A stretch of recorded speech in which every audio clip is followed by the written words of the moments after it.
Pump it up, pump it up. Trae. Come on, come on. With Trae. Pump it up, pump it up. It's the day with This is the day to gain inspiration, to make a positive change in the nation. We're inviting you to partake in conversation, to raise your vibration. It's the day that we will all celebrate all of our peeps that make this thing elevate. Watch the negative fade away, cause it's the day with Trae.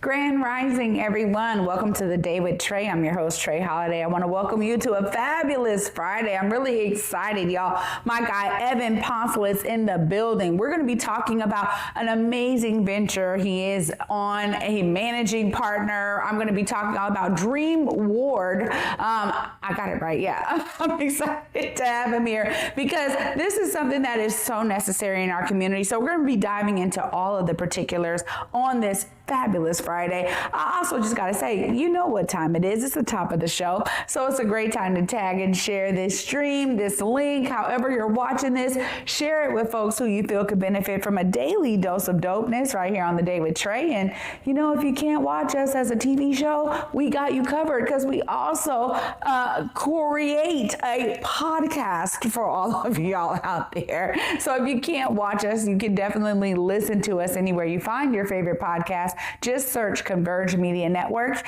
and The Day with Trae. You'll find me on whichever platform is your favorite. Well, before I get into it in the show with Evan, I just got to say thank you all. You know, we just experienced Mother's Day this past week. And to be honest, it was such a joy to hear from so many folks who really appreciate the love of a mother. So if you have someone in your life who maybe it's your mother, maybe it's someone like a mother, maybe it's a community mother, you know, make sure that y'all are giving them love every day, not just on Mother's Day, but every day, because honestly, there's nothing greater than when my sons tell me how they appreciate me, how they see the effort I pour into them.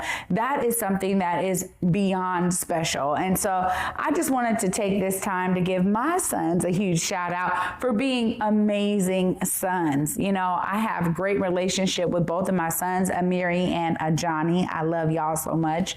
And I'm grateful for that. You know, even through tough times, we find a way to come together as a family. They find a way to talk to me as their mother in a way that brings me in instead of shutting me out. And I'm so grateful for that because motherhood is something that is so unique. I know fatherhood is too, but I'm not a father. So I got to speak about it from being a mom. And I can just say that as your children grow up, and if you have young people in your lives that are mentees or someone you're, you know, helping to raise in any way, you know what it is when they start growing up and getting into their own. And it's so beautiful to watch young people that you poured into blossom. And so I just wanted to take some time to encourage all of the mothers out there, especially those young mothers who, you know, I found myself in postpartum depression with my first son, and I didn't understand what was going on with me. All I knew was it didn't feel right for me to have to rush back to work. It didn't feel right for me to have to be away from my son when he was only a few months old.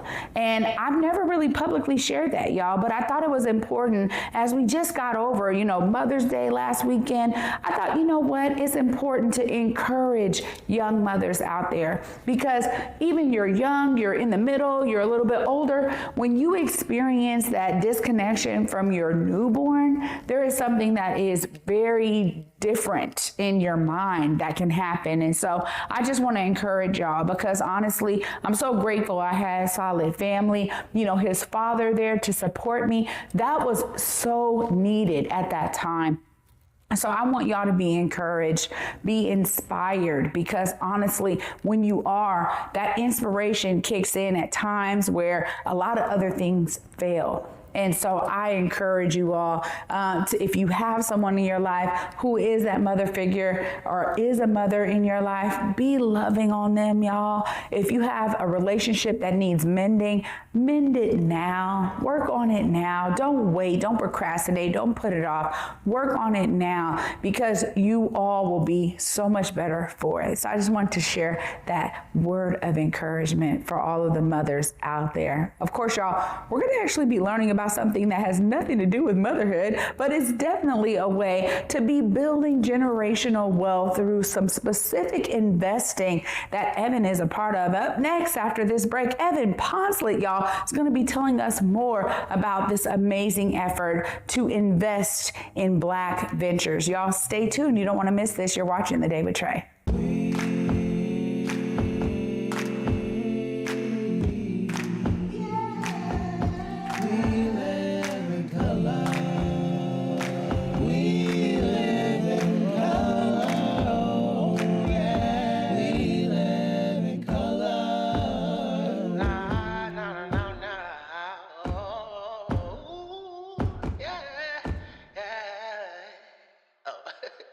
Start the show.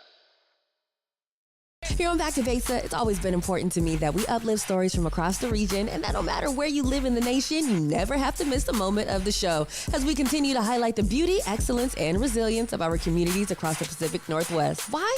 Because representation matters. So no matter where you live, be it the Central District or Centralia, Portland or Pullman, or anywhere across the country, I encourage you to join me on this Back to Besa journey by downloading the free Fox Local app on your phone or smart TV as we continue to elevate the very best in our communities. Seattle really is just a big neighborhood. It was a place for us to grow. We all have a gift of some sort. It's just my vision of what I see. Theater allows you to hit harder and be more. There's a sense of hope that your story will survive longer than you will. Stream on the Cascade PBS app or watch live. Fridays at 8:50 p.m. on Cascade PBS. Learn more at blackartslegacies.com. Welcome back, everyone, to The Day with Trae. I'm your host, Trae Holiday. Joining me right now is my buddy, Evan. What's up, Evan? Hey, good to be here, Trae. This is amazing. Yeah, this is so great. This is your first time in the Black Media Matter Studios, yeah? This is my first time. Well, you and I have been talking about the world of tech. You are my tech go-to.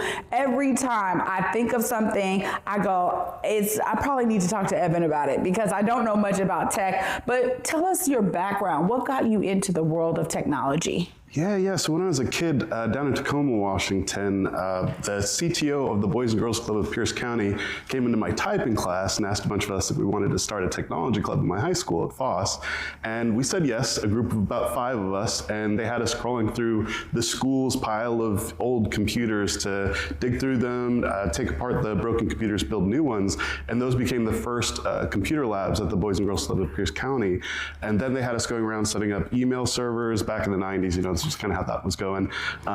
For different community businesses, for like a Northwest Pastoral Council, for just a bunch of different nonprofits. And so I learned a lot of the fundamentals of computer networks.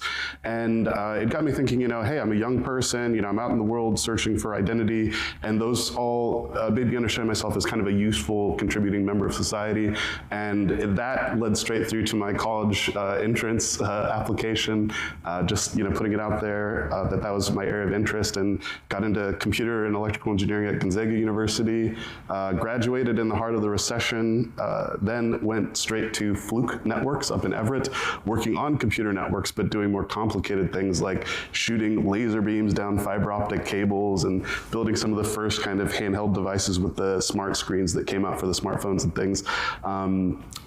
And then, got my master's in computer science from Seattle University in 2014, hopped down to Silicon Valley for a stint, and then George Floyd happened. And that called me back to community to come work with Africa Town to help work on the William Gross Center for Cultural Innovation and Enterprise. And that project came together. We got kids doing amazing things, just like what I'd been doing at the Boys and Girls Club, getting them associating practical experience in high demand skills into their identity. And so we've seen, a lot of good results from that so far. Oh my gosh, Evan, I've known you for some time, and it's so beautiful to hear your history and what got you started, because there's always these thorough lines and things that we pick up over time, right? Where it's like, man, who would have known that me doing that would have, brought about this huge interest that now has become like your entire career. And it's so great that you felt the need to bring your brilliance back into community, because it doesn't happen all the time, and it's so necessary for us to have some pillars in our community that we can look to. I mean, so you really have a lot of knowledge, a wealth of knowledge. And then you were like, I need to learn about some of this investing stuff. I mean, we're in Washington State. We have a lot of people making a lot of money, right? And so tell us about what got you interested in learning kind of this venture capital side of things. Yeah, so we'd run an accelerator through Black Dot for Black businesses, and we were seeing a lot of community, place-based, and lifestyle businesses, but not a lot of folks that are working on venture scale startups. And so that was kind of just one, okay, that's interesting. But then the other bit was we looked at the finance picture, and there's kind of this general sentiment that it's hard for Black founders to raise money. And so I wanted to know more about that. And so I looked at the data, and the data says that less than 2% of capital that gets invested from investors in Black, or in any businesses, gets invested in Black businesses. So I was like, okay, that's not great. Like, how many of us are, building companies that are the kind of the sort that investors would be interested in? And so I needed to go out and find Black founders that were working on venture scale business to get a better sense of that. But then also looking further in the data and some of the work that Jill Johnson had done with the Institute for Entrepreneurial Leadership, discovered that only 1% of angel investors were Black. And John Seacrest, who runs the Seattle Angel Conference, he was the economic development director for Corvallis down in Oregon. He moved up and started the Seattle Angel Conference here some years back, got in touch with White King. White King got in touch with me to get involved in some way, bringing high net worth individuals that meet the SEC accreditation thresholds for investing in privately held businesses to try to get them into the Seattle Angel Conference. We were just getting the William Grist Center programming together, like after the renovation was complete. So I was like, okay, well, we don't have time to do a larger effort, but I'll take it myself. I'll jump in just to keep the foot in the door. And it blew my mind. It was like, okay, so we can actually do collective economics. It's done in a standard structural way globally, and all we have to do is kind of arrange ourselves to do it. There are a lot of tax incentives to do it. And the one thing that got me was just that, okay, well, still, angel investing as a community, it's a grassroots solution that, we have more people from our community in the tech firms making high median salaries that can meet the SEC accreditation threshold, more people doing better in banking, more sports players getting out of the game that want to, do something that they perceive as being a similar status to what they just got out of. And so I was like, you know what, if we all got together, we could build our own angel network to ensure that Black founders got the investment that they need. And so pitched it on August 10th at the Douglas Truth Library to assembled group of folks that were either working in venture scale founding or they were high net worth individuals that could do the SEC accreditation thresholds. And enough people said, yes, let's do it, to where we built the network up and started a Black Founders and Funders group that meets out at Venture Mechanics in Bellevue and just started doing it up. And on June 8th is actually going to be our big competition report out. So we've had 22 venture scale Black founders pitched to our angel network of 12 angel investors. We winnowed it down to 10 in the semifinals, and then now in our finals we have 5, and they're amazing companies that are burning up all the different angel syndicates. Everybody wants allocation in these amazing companies, and so I'm honored that they picked us to work with, and I'm honored that the angels tapped in, and these are community solutions that can cause real change. Like Amazon is the obvious startup winning story here in the Northwest, and that all started with some investments that were made, one by his family and a friends and family round, but also by the people at Madrona Ventures, which is now Seattle's largest venture capital firm. And so if we can do that for folks in the Black diaspora, we could have a Black Amazon, right? We could do that for our community. And there are all these great things that are happening right now that are going to make that something that is a big possibility for Seattle. Oh my God, this is so fantastic. So some background so that I can bring y'all into this and why I'm so in awe of this guy right here. Evan, you went through the Seattle Angel Conference and then you contacted me and you're like, you need to learn this, you need to go through it. And it blew my mind as well. So you were in year 2022, I was in 2023, right? And it was so phenomenal to learn how people get together and do cooperative economics. But it was also, I was blown away at the businesses that were before us. I was like, almost all of them really are fantastic. How do we whittle down from 96 down to 1, right? And so when you're talking about this process, I'm so excited because, you know, we have talked a lot about the need for this, right? We talk about the principles of Kwanzaa all the time. Cooperative economics is one of them, and yet we didn't really have the mechanism for what that looks like. I think we've seen a lot of kind of these things come and go, you know, right? I don't know. They had different names where it's like you pull your money together and somebody gets it, right. But it's essentially like a susu, which is still very successful. But I really appreciate the fact that you're like, we're talking about these venture scale businesses. So it creates a real niche in what y'all are looking for. How do people get engaged and get involved in this, Evan? Because you're blowing people's minds right now with the fact that this is the first round, and this is huge that y'all have been able to do this. Yeah, I think the June 8th event is going to be the big tap in, and so that's going to be from 1:30 to 5:30 at Venture Mechanics Co-working Studios of Bellevue. And so they're going to be able to see the 5 founders that we elected from 22 founders that started off to potentially be, it's going to be winner take all for $50,000 to $100,000 of our investment. They're going to be able to see 5 other companies exhibiting venture scale startups to really understand what that means. And really to kind of double click on that, that's companies that are capable of achieving the scale where they'll have hundreds of millions of dollars of annual revenue. And so my philosophy is that there are community scale businesses, lifestyle businesses, and they're doing well in terms of organizing. But what I'm seeing is that the venture scale folks are very siloed, and so they don't know each other. It makes it harder to learn best practices. It makes it harder for them to get in front of investors that kind of care about them, that are mission and margin oriented. We see a lot of folks that are out there for margin, and the folks that want to connect with mission don't know how to do it, or it's perceived as being too difficult because you've got to go here, you've got to go there. So really, we've got the Black Founders and Funders meeting that meets the 4th Wednesday of each month out at Venture Mechanics. Then we're going to have on June 8th that big Launchpad Expo Venture Conference that I welcome people to, especially accredited investors, because you got to see these companies, these businesses.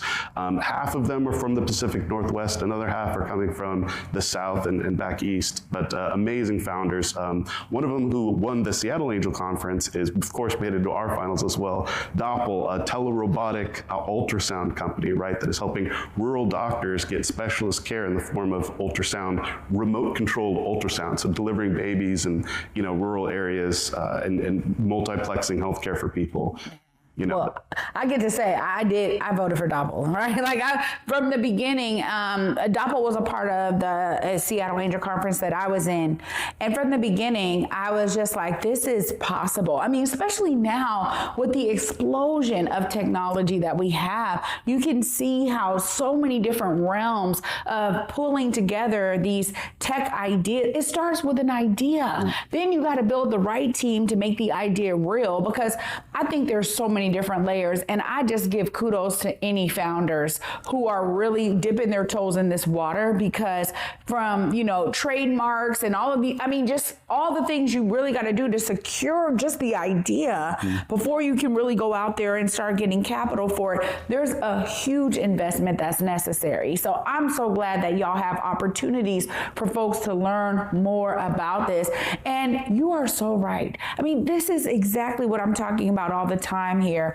If you're inspired to do something and you just did it, you went to an angel conference and you said, oh my gosh, I know what to do. But that's the beauty of your brain, Evan. I just love it, because honestly, I went through it and I was like, whoa, there was so much to learn. I felt like such a novice, and I loved it because every time I was in a meeting, I was learning something, right? And I was like, when we think about getting our businesses to understand there is a foundation, a mechanism that is built for them, it changes the game. Tell us about that kind of cultural responsiveness that y'all are pulling in to your investing versus maybe some of the other investor networks. Exactly, yeah. So I think that a lot of other investor networks have the desire to have a DEI focus or bring in some number of founders from diverse backgrounds. But I find that often oftentimes they don't have those relationships that are necessary to actually bring that about.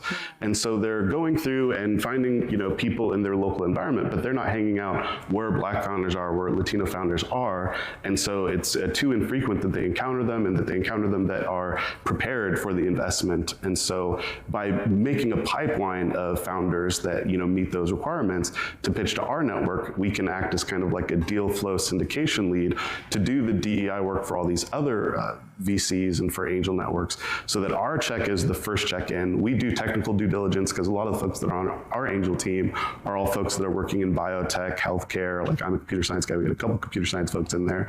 We've got, the deputy mayor of Woodinville in our group. So, a lot of great folks. And so, so I guess I might be going off track on the question, but really what we're trying to do is de-silo the Black professional class so that they can use their relationships and have the relationships of trust they need to be able to build their businesses, to be ready to go pitch to investors, and then also to know the investors to pitch to, because funding and founding these businesses, it moves at the speed of trust. Yeah. And so we really need to get people, investing outside of just their kin group. It should be that we spend more time knowing each other, knowing what our professional capacities are, and being able to pool our money, so that one thing I see is people trying to kind of strong arm it. So they have a respectable amount of money, but they put too large of chunks in individual companies. And if they had a collective of people to work with, and they could put smaller chunks into a wider variety of companies and diversify.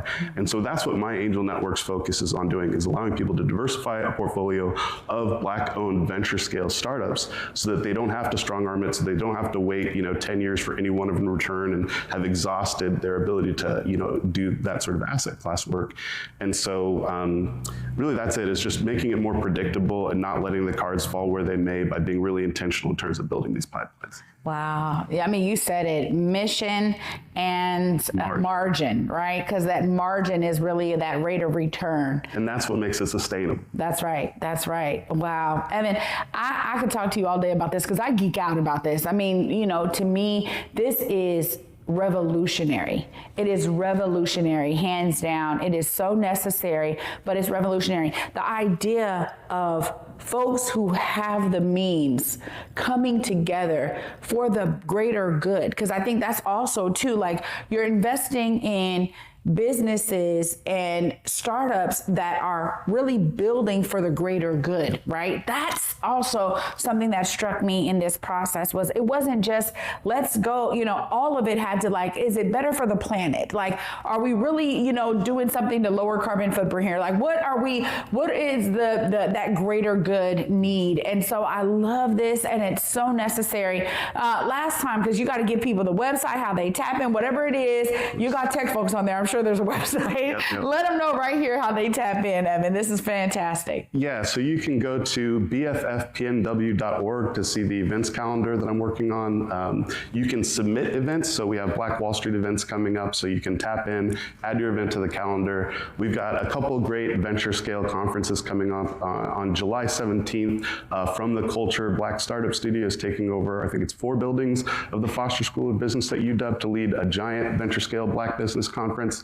Where you'll be able to tackle every aspect of it and get in deep, meet investors, meet other people that are founding in the venture space. And then my event on June 8th, which of course is going to be a great opportunity to meet Black founders, and they're going to be looking for investment, the folks that are there. And for you to tap in and learn what this is about, because this is an asset class to think about. So you might invest in stocks, you might invest in bonds, you might keep some money in CDs or your savings account, but you can also invest in unregistered with the SEC startup businesses. And so those are the earliest stage of startups. And that's where you can get a fractional ownership of the business for very low expense. And if you're investing in scalable businesses that are, like I'm saying, capable of reaching that $100 million a year revenue mark, then you can imagine what like a 1% ownership of that would be when they get to that point. So investing early, it's a high risk asset class, so you do need to develop a portfolio strategy. But yeah, tap in with us and we can teach you about that. Again, that's bffpnw.org. You can email me, I'm just evan@dreamward.vc.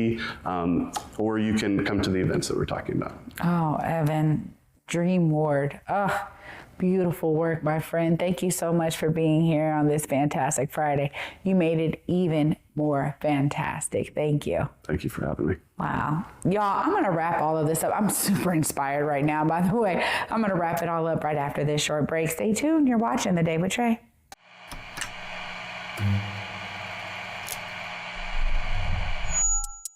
Hello, welcome to Elite Insights with Carlos Imani. We're looking to offer an in-depth look at event production industry through the lens of client experiences and joint successes. The podcast will emphasize guest interviews, focusing on client discussing their fields and reflecting on their collaboration with Elite Collective. Again, you're with Elite Insights. Carlos Imani here. See you guys in a few.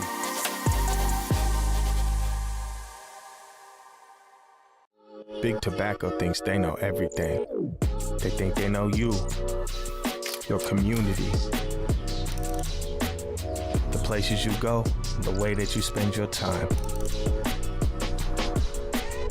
They think they got you all figured out, down to a formula, a calculation based off of numbers of what they think they know. Show them they're wrong. Learn more at theythinktheyknowyou.org.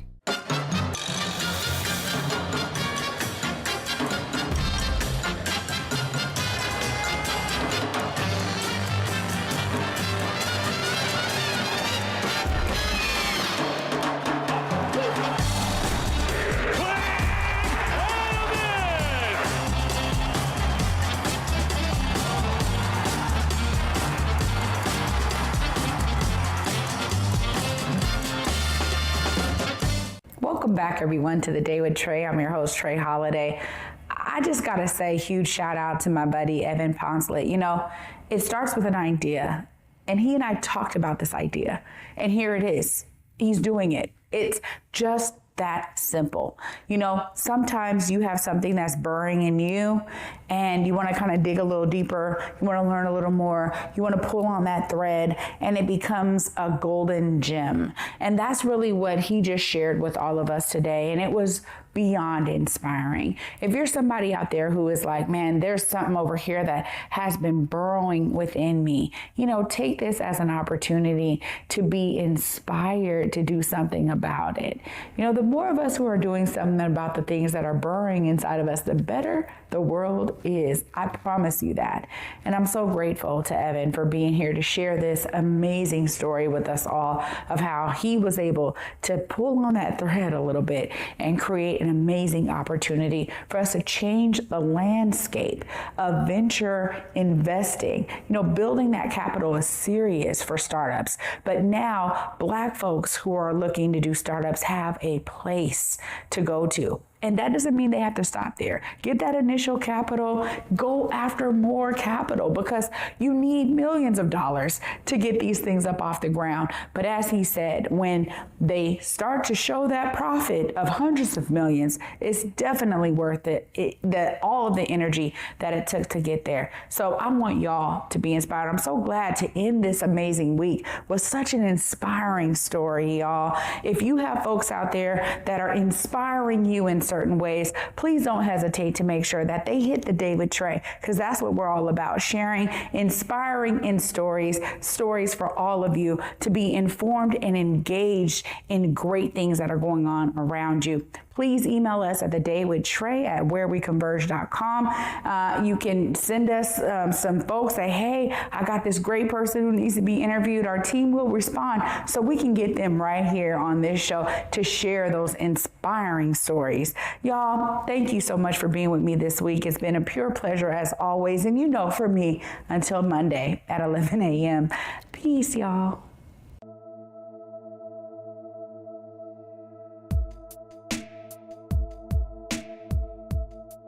Converge Media produces culturally relevant content for Black and urban audiences. Our coverage is raw, transparent, and objective, praised by community leaders, government officials, and residents. Support Converge Media today via Venmo, Cash App, or PayPal at Converge Media.